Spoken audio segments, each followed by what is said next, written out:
I'm not going to ask Zoomer, are you a boy or a girl, right? Because they may be like, I'm just Zoomer and I'm actually really liking these they, them pronouns. We don't know.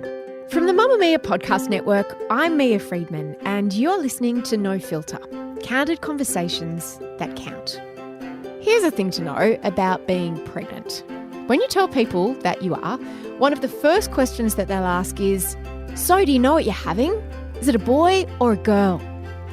But for Kyl Myers and a growing number of parents around the world, those questions are irrelevant because they've decided not to tell anyone the sex of their child. Kyl and her partner Brent practice something called gender creative parenting, which means that they don't disclose the biological sex of their child and they don't use the pronouns he or she. They have a gorgeous little kid called Zoomer, and they use the pronouns they, them and their when describing Zoomer to other people. Now, I can hear you rolling your eyes and I can hear the judginess, but just park that thought for a minute. I first came across Zoomer's story when I read a fascinating article in New York Magazine a few months ago, and it was about gender creative parenting. And at first, I think when I read the headline, I also rolled my eyes and I thought that I'd be very judgy. But then I decided to actually read the article, and then I kept reading and reading. And then I immediately decided that I could tell whether Zoomer had been born biologically male or female. So I went straight to the family's Instagram page, which is called Raising Zoomer. And for a little while, I pored over all the photos of this adorable, smiley little toddler, determined that I was going to figure it out. But why did I actually do that? Why did I need to know? And why does the idea of gender creative parenting and using particular pronouns and not others make some people really furious? Well, it turns out that Zoomer's mum, Kyl, actually has a doctorate in sociology and gender studies. She's a doctor of those things. And after I spoke about this topic on Mamma Mia Out Loud and I mentioned Zoomer's story, Kyl reached out to me on Instagram to say thank you for having an open mind about my family and the way we've chosen to bring up our kid.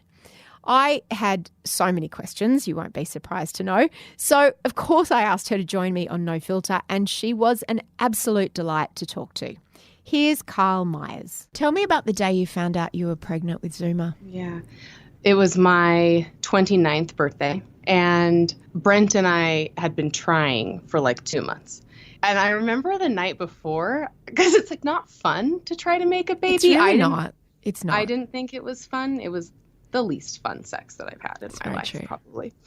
And the night before I found out, I remember just being like, I just want to stop thinking about this all the time, right? Like thinking about like my fertility and when we're going to get pregnant and checking my app, and stuff. And so I woke up on my birthday and I was like, I'm just going to see if I'm pregnant because I need to know like how hard I can go today, And I was like, oh, well, surprise. It was positive, and I kind of like walked into the bedroom and had this huge smile on my face, but like this nervous look, I think probably too. And I just was like, we did it. And when was the first conversation you had about gender creative parenting and the fact that that's what you were going to try to do with this baby? Probably 6 or 7 months before. I specifically remember we were on a road trip and I brought it up. I told Brent about Sasha and Storm, these two kids back in, I think, 2011 or 2008 might have been when those stories broke. But Sasha is a kid from the UK. Storm is a kid from Canada. And I remember seeing those stories when I was in college. And, these kids that weren't assigned a gender and their parents were just like, we're just going to follow their lead and, see how this plays out. And we're just going to treat them like a child. And we're going to ask those around us to be conscious of that and not be, treating them like a stereotypical boy or girl. And we're just going to let their identity evolve and see how that goes. And there was just this media craze around it. So many negative comments, so many spinoff articles and things. And it was really in those comments section that I was like, people have such a different understanding of sex and gender than I do. People have such a different understanding about gender identity and it falling on a spectrum and the fact that intersex people exist, right? Like even biological sex, as people like to think of it. Isn't this cut and dry binary thing. And I think that seeing this commentary in these comment section, I was just like, I can't do like a mainstream way of parenting. I wanted to ask you about that because the idea of gender creative parenting, as it's called, does inspire anger in people. And some of the things that people say is that you're stopping your child from having an identity, it's psychologically harmful for your child, you're stigmatizing your child. Why do you think it makes people angry? Because that's a weird kind of, when you break it down, that's a weird reaction. What are we scared of? I can't understand the anger really, and I try to patiently and politely kind of give my perspective and my point of view. I think a lot of the anger is actually really, I think there's a lot of misunderstanding about what we're doing, right? Of this, like, well, because you change diapers, don't you? It's like, yeah, like Zoomer has anatomy. Like we acknowledge that, and we actually teach Zoomer the proper words to be able to describe their anatomy, and that is different though from their gender identity and the experiences that we want to create for them, right? Like we don't see these things as innately intertwined as people really want it to be, just like they're either a boy or a girl, and like and that we are erasing that from Zoomer's identity or experience of life. And I think that that's really wrong. It's just inaccurate, right? It's just, we don't know if they are a boy or a girl, or if there is an identity that's going to resonate better with them. Every single kid comes to their own identity in their own time. And by doing what we're doing, I actually think we're providing so much more freedom and acceptance, right, for them to just be whoever they want to be. And we're not doing this in a vacuum, right? Mm-hmm. Like they go to school, they watch TV, they're around us, right? Like we communicate, they're around people all of the time. What we're doing though is just trying to make a lot more conscious decisions to help them have a different narrative about the world, right? That like not everybody is a boy or a girl, right? And not everybody with a penis is a boy, not everybody with a vulva is a girl, and not everybody has a mommy and a daddy. Like we're just, doing this age appropriate commentary for Zoomer's life to actually reflect the reality of the world that they're growing up in. And I don't think that they're going to have any problem figuring out where they fit in that reality. Yeah. So the practical steps, and I imagine that, parenting is hard enough, let alone, I guess, having to educate people about pronouns and about having to very mindfully and intentionally deconstruct all the sort of the gender things that are in our world. Yeah. What are some of the things that you had to do in the preparation for Zoomer's birth and in the last couple of years since Zoomer was born? So we created a blog, raisingzoomer.com, and it was actually started for our friends and for our family because there was just I just had this idea that it would probably be more effective if I could just write these explanations down and have hyperlinks, to websites and things that if people wanted to learn more about it, because I think sometimes in the heat of a moment, right, it can be a tough conversation to have with people who care about you and who love you and who want to support you, but also want to be able to ask questions and don't want to hurt your feelings and don't want to offend you, and so I just wanted to create some space where I could just write it down, like these reflections, and that people could go on and be like, okay, Kyl is helping me understand sex and gender. I teach this, right? Like in a university setting, I teach sex and gender. And so I was like, let me just do like a sex and gender 101 class for our network, So I did, an article about sex and gender, an article about like why we were naming Zoomer, what we were naming them, an article about like how we're buying clothes for them, like the decisions that we make, right, when we're shopping, and just different stuff. And so we put that on, and it was password protected. We just sent this link out with a birth announcement. So before Zoomer was born, I kind of wrote, okay, here's our birth announcement that's going out to all of our work colleagues and our friends and our family. And we're going to let them know, here's a picture of Zoomer, and we've decided not to assign a gender. We're just going to let Zoomer decide who they are. And here's a link to a website where we've tried to proactively answer some of your questions. And like talk to us about anything you want, So I think we went, we just kind of made sure, let's be approachable and accessible and try to put this out there and just know that we're so grateful that people are open to doing this with us, right? And open to trusting us with this decision. And so that was probably a heavy lift, right? Of like, and Brent is an art director. So he just, designed this really beautiful website and it was password protected.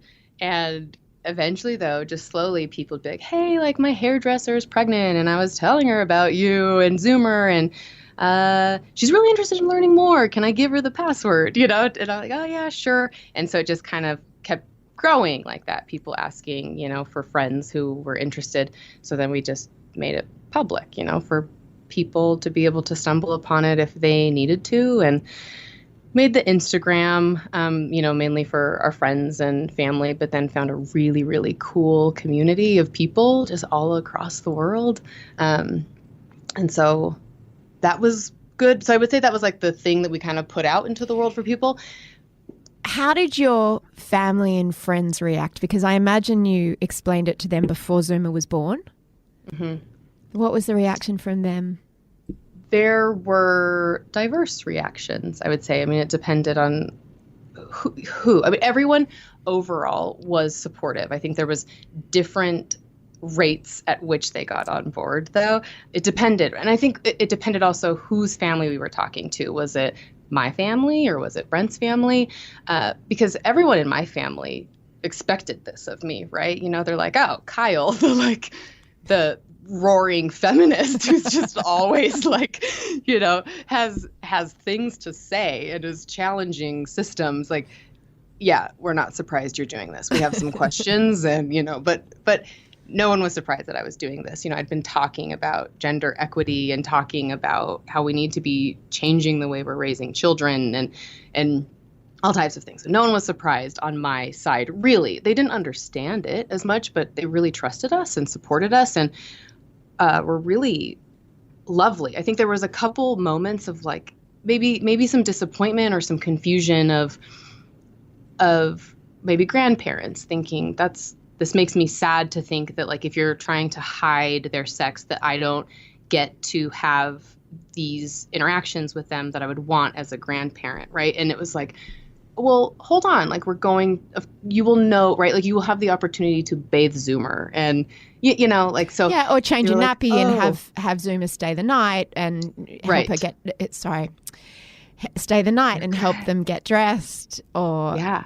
I was exactly just going to jump in and correct myself because I also remember something interesting when you said when people accidentally misgender Zoomer, it often depends on their children, whether they have a son or a daughter or what's in their mind. Because it is like, how do people decide? If they misgender Zoomer, why did that just come out of my mouth then? Right. There's lots of reasons, either cues, because they have decided because of what Zoomer's wearing or their hair or because, they have a daughter or a son. So they're just really used to using those pronouns, I looked through the whole Instagram after I read about you and I was determined to crack it. I'm like, I've got 3 kids. I'm going to work this out. Like as if it was some kind of Rubik's Cube puzzle that I had to solve. And I couldn't.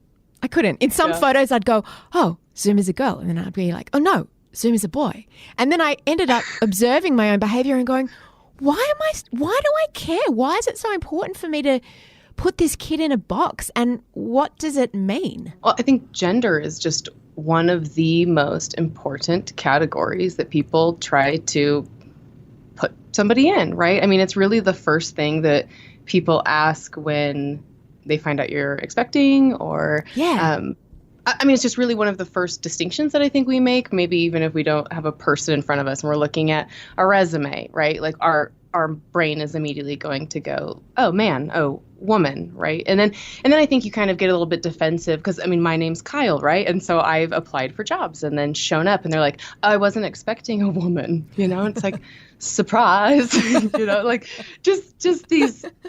I mean, I really do think it's one of the most important social categories that people try to put people in, right? And I think that's kind of where this whole thing comes from, is like we really need to pump the brakes on the biases that we have, this need for knowing, because I think it's this thing that we do because we think we'll be able to sum somebody up so much more if we just know their gender, right? These stereotypes that we would be able to assign to them or feel like we would know them. I mean, I think in a lot of ways we just are programmed to sort and categorize things. So my training, right, is in sociology and in population level health, and really in graduate school, I was really exposed to adult gender disparities. And so reading a lot about different rates of suicide, different rates of just even acute illnesses, just these different things that men and women were experiencing. So, for example, women are more likely to have acute illnesses, like being sick more often, but kind of in the same way as kids are, right? Because women are socially, more in this parenting role, in this caregiving role. And so they're maybe at home more with children, and so getting exposed to more of these things, right? So they're having these type of acute illnesses, whereas like a gender disparity that we see for men is like they're less likely to wear a seatbelt, they're less likely to wear a helmet, and so they're more likely to be injured or die from a car accident or a motorcycle accident or whatever it may be, because they aren't taking safety precautions. And so what we learn really in sociology is a lot of these health disparities, like one of the biggest predictors is gender, not sex, right? It's not like your penis gets in the way of putting a seatbelt on, right? Like it's not. I hate it when that happens. Sex, So yeah. So I think my mind was just trying to follow these breadcrumbs back to where can we fix this? Because I see a lot of fixing as far as gender inequalities go trying to happen in like the adult world. And I don't think that that's where we have the most impact. I genuinely think that we're going to have the most impact in childhood. Yeah. So how do you navigate the world with Zoomer in terms of, I love your Instagram account, and I can see that for parents of gender creative kids, there are a lot of really deliberate decisions to be made, like haircuts and clothes. How do you navigate that? Well, clothes-wise, I mean, we really love, now Zoomer picks out their own clothes, which is really fun. And so we kind of we'll take them shopping, and family will bring them clothes though too, but Zoomer really loves colors. They love different types of animals. They have really specific interests. It's really fun. We'll say like, go get your shoes. Or like if we bring a pair of shoes, they're like, not those shoes, I need these shoes. And like, not this shirt. I need the crocodile shirt, and not those shorts. I need the pink shorts, 2 years old. It's so, I know. So we give them a lot of freedom with that, but it was actually really fun. When they were, an infant, we were able to just Bond's Wonder suits they lived in, for sure. Those were fabulous. And I give props also to Bonds, because in that infant stage, they don't gender it, right?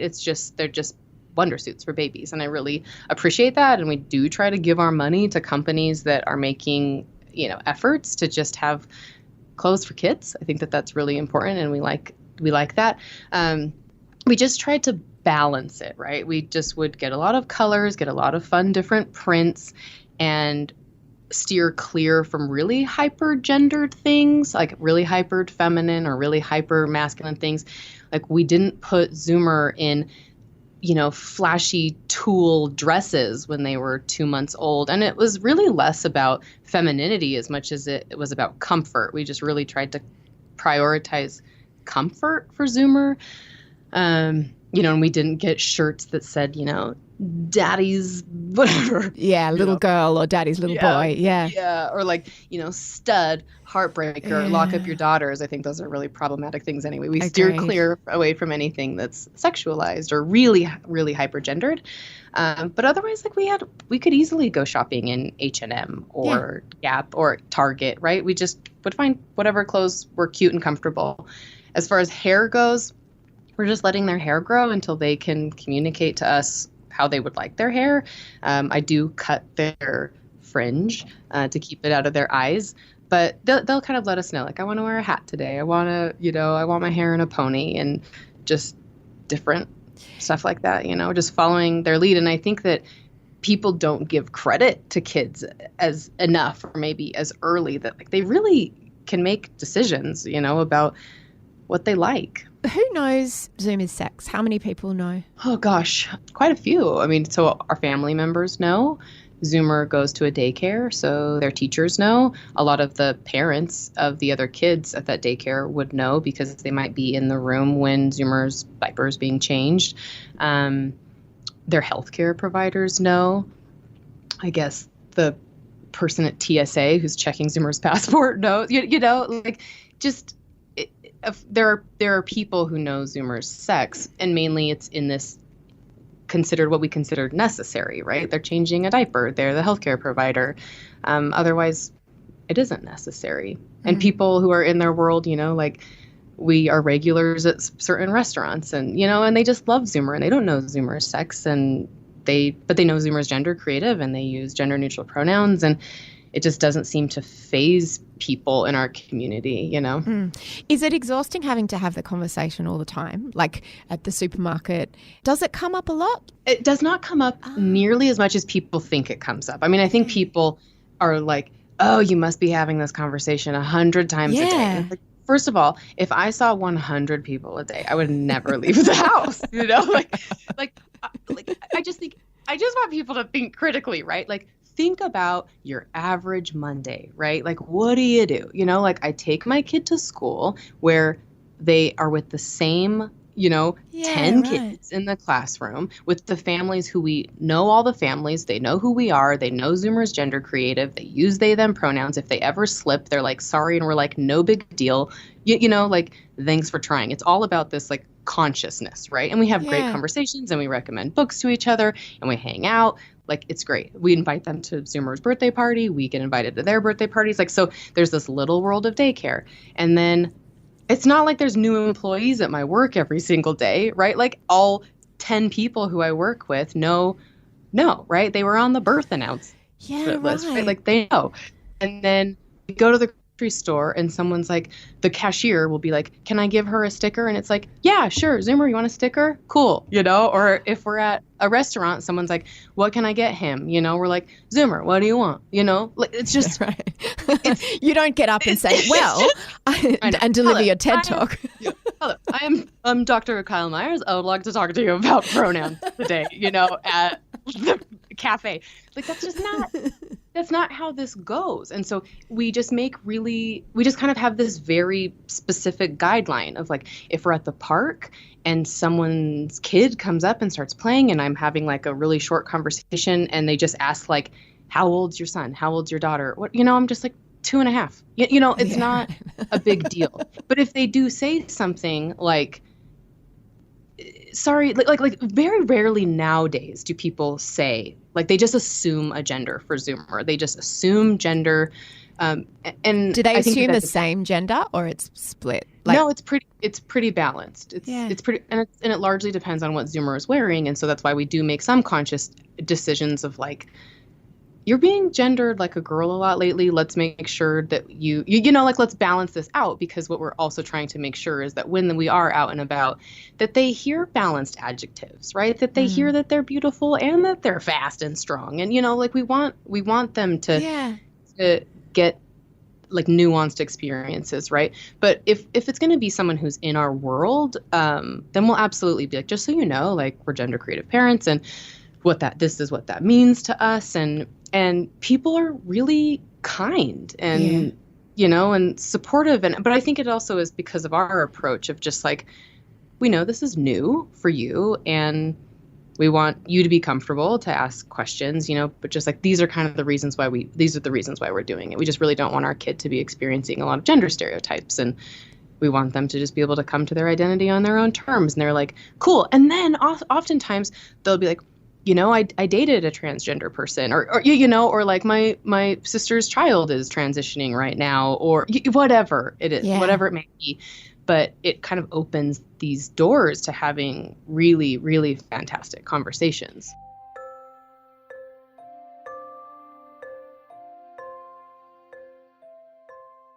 How is gender creative parenting different to parenting a trans child? Oh, I can't really speak to that. But I mean, it's different. So Zoomer hasn't come out as trans to us, right? And like we are just raising Zoomer to be able to choose a gender. To choose a gender identity, and not necessarily a binary identity. That's not like the only options that are available to them, right? And I'm not going to ask Zoomer, are you a boy or a girl, right? Because they may be like, I'm just Zoomer and I'm actually really liking these they them pronouns, or maybe they'll be fluid. We don't know. But I think the thing that would be similar to raising a transgender child is like the most important thing is just following their lead and, trusting that your kid knows who they are and accepting them and loving them and not trying to make them feel bad about having certain interests or, just that's the whole point of gender creative parenting is that kids know who they are and they thrive most in loving and accepting homes. Has Zoomer ever asked you if they're a boy or a girl? No, I don't think we're there yet language-wise, right? Yeah. Like their language is really exploding, and they're starting to use pronouns, not for themselves, but they will use pronouns. And it's been fun to listen to them, use pronouns like, and to also check myself on where I'm at, like how I feel about them using pronouns, right? So like a week ago, they had this little toy train and they put it under their blanket and they said they take a nap. Right. They used a pronoun, this gender neutral train took a nap, and I was like, oh, they're using gender neutral pronouns. This is amazing, and then like a few days later, we were at the zoo and we're at this bird show and an owl or whatever flies over and Zoomer goes, there he goes, and I was like, and then I found myself being like, we do not know if that owl is, I mean, like to myself, I wasn't like, now, 2-year-old Zoomer, don't you, I taught you nothing. We do not assume gender identities of barn owls,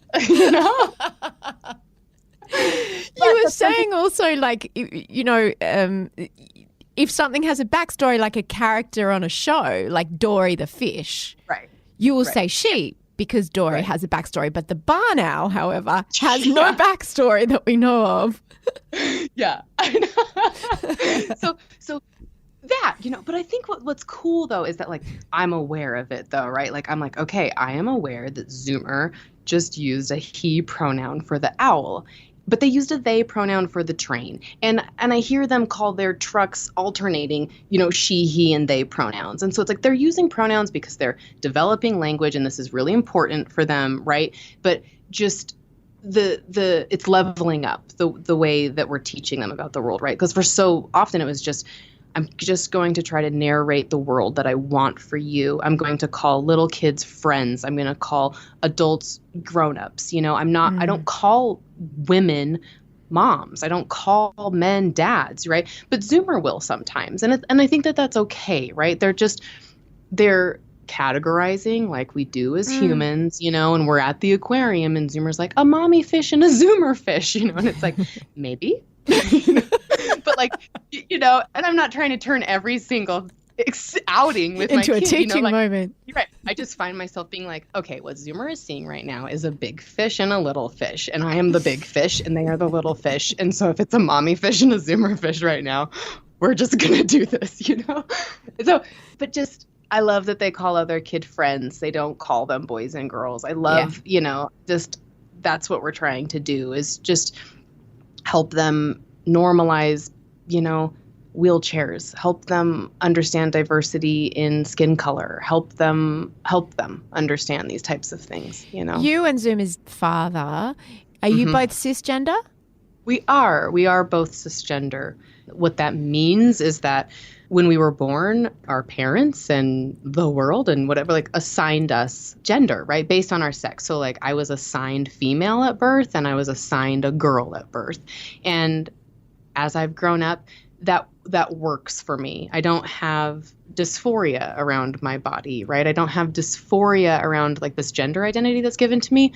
But that said, I'm curious about, like, I wonder if I would have been raised gender creative, right? Like, how would have that panned out for me? You know, I mean, I had a really wonderful childhood, and I did feel really supported in being able to explore whatever I wanted, my interests, and had a really, like, strong personality that I don't feel anybody tried to, mold out of me. And I'm grateful for that.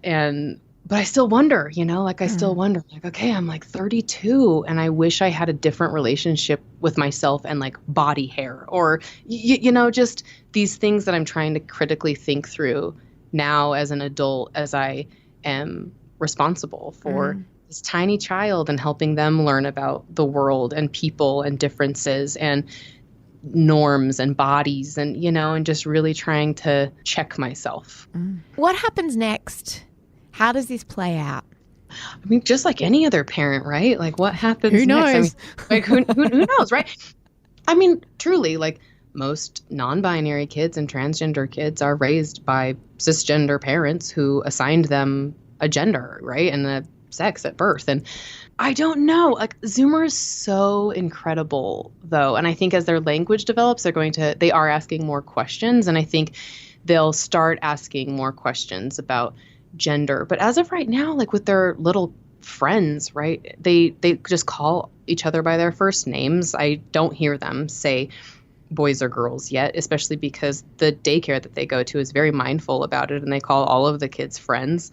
And do Zoomer's friends use they, them, their pronouns? I don't know. We're kind of there at drop off and pick up and, every once in a while they just call them Zoomer, really. But I think that's going to evolve, right, in the next even several months as their language evolves, because Zoomer's just with a bunch of other 2-year-olds, that are all just figuring it out and like learning they don't to give talk. a shit about pronouns, but, they just like love each other. They're all just friends and they just play together. And you've said that you think at around 3 or 4, Zoomer will decide what their gender identity is.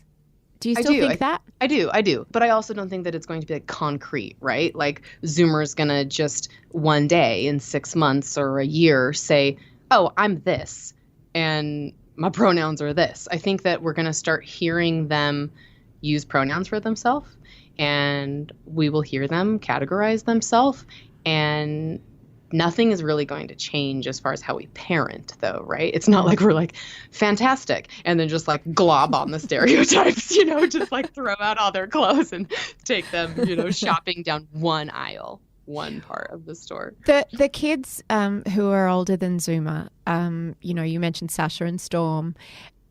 You're obviously very hooked into the gender creative community. How has it played out for other families as the kids have got older? Yeah. So Storm and Sasha, I don't really know a lot about them anymore. Right before I had Zoomer, though, I was able to get in touch with both of their parents. And just kind of in this like solidarity moment, I think, of like, hi, I'm doing this. I don't know of any other parents that are doing this except for you. Can you just tell me it's going to be okay? And they were like, it's going to be okay. It was the best decision we've ever made for our kid, and we were like, all right, here we go, But then turns out there's a huge community out there. And I didn't really discover it until I got on Instagram and started finding some people and then connected with someone who told me about a Facebook group. And I checked today, there's 256 members of it. And they're all people who are raising children with they, them pronouns from the start. So we have this little community that's fantastic. And it's people largely in the US, but also in Canada and in other parts of the world. So it's nice to have this community there of people to talk to. And what is apparent in this community, there are a lot of trans parents and non-binary parents and queer parents and parents who are in polyamorous families and relationships and single parents. But what I have learned over this time is I have enormous privilege, right? Like I have enormous privilege when it comes to where I stand as a gender creative parent. I have all of my family and friends are on board and supportive, and I live in a really safe environment. And I think that's not true for all gender creative parents. And so that's why I think it's really important for us to be visible. I feel really responsible for being visible and trying to help educate people and inform people and say, hey, this is happening. Because a lot of people, unfortunately, aren't really safe to do so, because they're already having a struggle in their own world, for that. That said, I also think it's really important that like my cisgender voice isn't the only one, right? That's being kind of the spokesperson for this. And so it's really nice to see a lot of other families coming out and telling their stories and doing podcasts and doing interviews, and they blog. And if you want to find it, you can, right? Like they call themselves gender creative parents, gender open parents, gender expansive parents, right? Like there's a whole community out there that is just there to be a resource. And knowing that community as you do, being inside it now, is there a certain age where kids will choose a gender? Yeah, it seems a lot like around the 3 or 4, they'll say the pronouns that they want to go by. And what it seems like there's actually a lot of gender fluid kids who come out of gender creative parenting, right? Who absolutely know who they are, and they say, I want they or she pronouns, or, or maybe they do want he pronouns, but they understand pronouns, they understand gender identity, and they have the freedom, and the acceptance to really be like, this is where I think I fall. This is kind of what I would call myself. And I really love seeing these kids who are growing up in these families, saying, oh yeah, here's, so-and-so, our kid who is 11. They call themselves like a demi boy, and it's just like awesome, right? And that kid is thriving because they're so loved and so accepted, and they get to be who they want to be.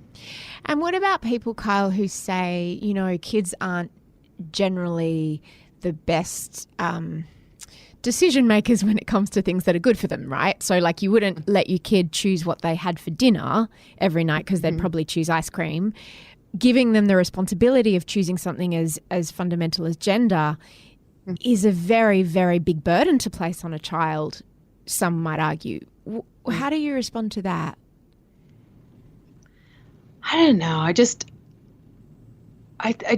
I disagree with that overall statement, right? Of like, Zoomer does not understand what gender is right now. So if anything, like we've removed a pretty big burden off of them because they're not expected to, fulfill this destiny that I have in my mind for them about what they're going to be into, and like, what kind of interest they're going to have, and what kind of career they're going to have, and how my relationship is going to be with them, and who they're going to fall in love with, and yada, yada, yada. Like they actually have so much freedom.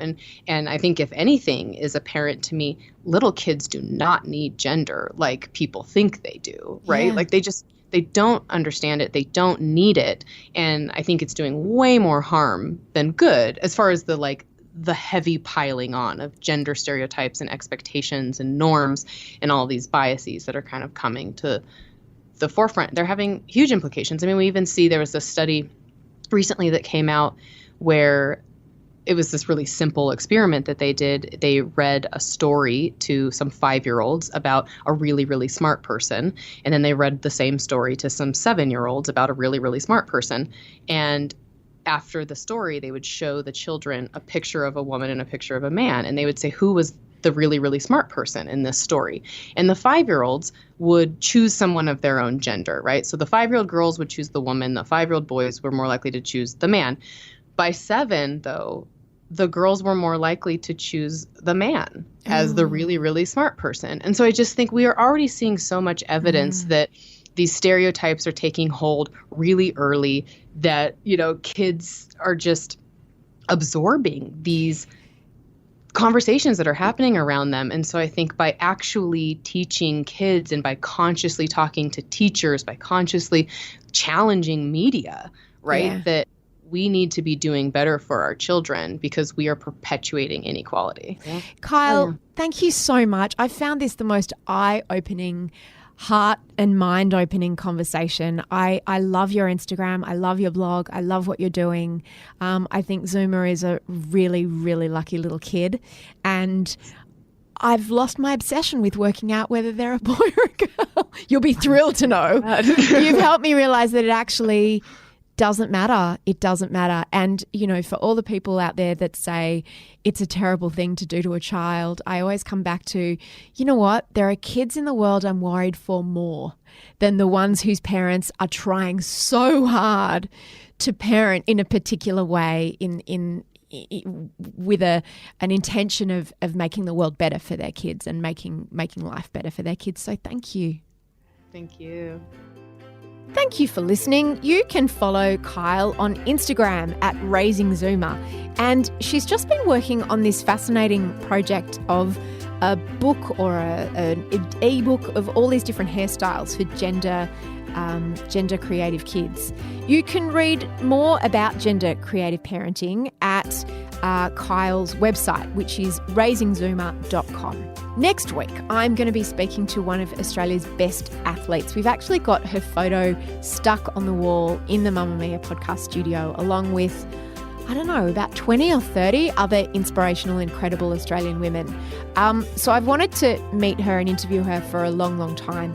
Moana Hope has an amazing story, but not just because she's one of the first women to play in the AFL Women's League, but there's a whole other story about what she does behind the scenes. I had no idea about Moana Hope's story, and I came away from our conversation really wanting to be a better person. I came away wanting to be Moana. So that's next week. If you're looking for something else to listen to right now, why not check out the latest episode of Mamamia Out Loud, where this week we were joined by our entertainment editor, Laura Brodnick, and we spoke to her about the Netflix show that everybody wanted banned. It's called Insatiable, and Laura wrote an incredible piece on Mamamia, and we invited her in to the studio to talk about it. This show was produced by Eliza Ratliff. I am Mia Friedman, and I will see you on mamamia.com.au.